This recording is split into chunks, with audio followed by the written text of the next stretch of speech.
आप सभी को मेरा नमस्कार। तो दोस्तों, आज मैं आपके लिए इस वीडियो में गणेश जी भगवान की बहुत ही सुंदर कहानी लेकर आई हूँ। तो प्रेम से बोलिए गणेश जी भगवान की जय हो। दोस्तों, एक समय की बात है। एक गांव में एक किसान रहता था। उसकी दो बेटियां थी, कमला और विमला। कमला की शादी अमीर परिवार में हुई, परंतु विमला की शादी गरीब परिवार में हुई। अमीर होने के कारण कमला घमंडी हो गई। उसने विमला को अपने घर काम पर रख लिया।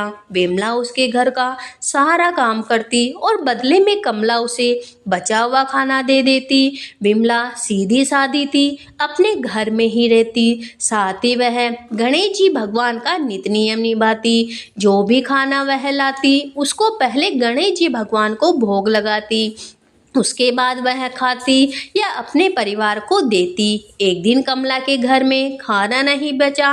विमला ने जंगल से कुछ आंवले तोड़े, उसी उबाल कर उसने पहले गणेश जी भगवान को भोग लगाया, फिर बचा हुआ खाकर सो गई। उसी रात गणेश जी भगवान ने उसकी भक्ति की परीक्षा लेनी चाहिए। उन्होंने एक बूढ़ी औरत का वेश बनाकर विमला के घर का दरवाजा खटखटाया। विमला ने उठकर देखा और दरवाजा खोला तो देखा कि सामने एक बुढ़िया माई खड़ी थी। विमला ने पूछा, माँ जी आपको क्या चाहिए? बुढ़िया माई ने कहा, बेटी मुझे बहुत जोरों की भूख लगी है, कुछ खाने को दे दो। विमला ने कहा, माँ जी मैं बहुत गरीब हूँ, खाने को तो कुछ भी नहीं है, बस उबले हुए आंवले रखे हैं, आप खाएंगी क्या? बुढ़िया माई बोली, हाँ ले आओ। तब विमला ने भोग में चढ़ाए हुए आंवले बुढ़िया माई को खाने को दे दिए। खाने के बाद बुढ़िया माई घर जाने में असमर्थ दिखाई दी। तब विमला बोली, माँ जी आप न चिंता करिए, आप यहीं सो जाइए, कल सवेरे चले जाना। बुढ़िया माई वही खा पी कर सो गई। थोड़ी देर के बाद बुढ़िया माई की नींद खुल गई।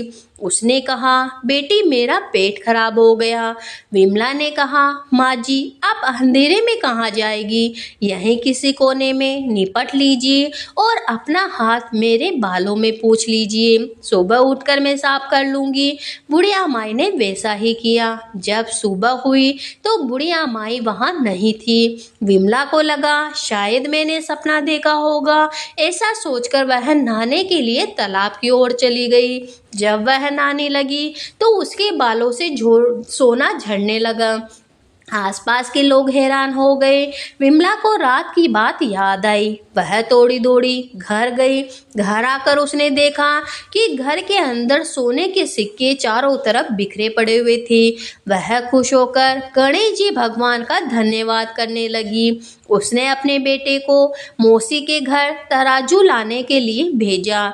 उसका बेटा उसके पास जाकर तराजू मांगने लगा।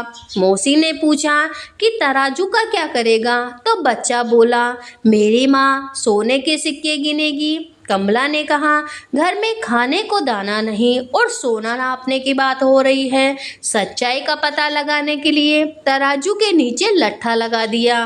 बच्चा तराजू लेकर चला गया। जब सोना नापने का काम खत्म हो गया तो तराजू मौसी को लौटाने आया।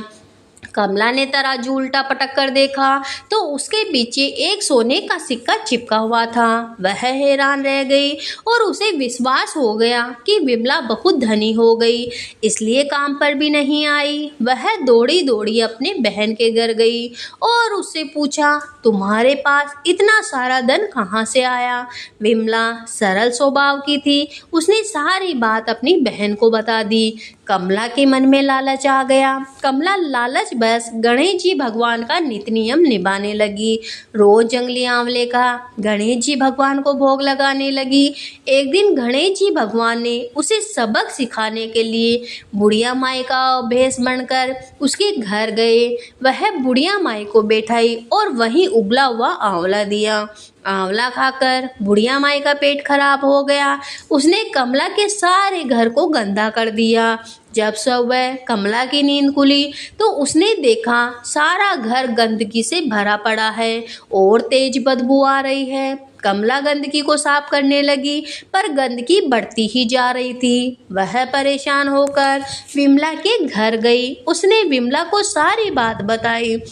विमला ने कहा, तुम्हारे पास तो खाने को इतना सारा सामान था, फिर भी तुमने उबले हुए आमले गणेश जी महाराज को खिलाए। इसी कारण गणेश जी महाराज का तुम पर कोप हुआ है। कमला को अपनी गलती का एहसास हो गया। वह गणेश जी भगवान से क्षमा मांगने लगी। गणेश जी भगवान ने उसे माफ कर दिया और अपनी माया समेट ली। हे गणेश जी महाराज, जैसा आप विमला पर प्रसन्न हुए और अपनी कृपा बरसाई, वैसे अपने सभी भक्तों की मनोकामना पूरी करना। कहानी अधूरी हो तो पूरी करना। कहानी सुनने वाले, हुकारा भरने वाले सभी की मनोकामना पूरी करना। सभी पे अपना आशीर्वाद बनाए रखना। तो प्रेम से बोलिए गणेश जी भगवान की जय हो।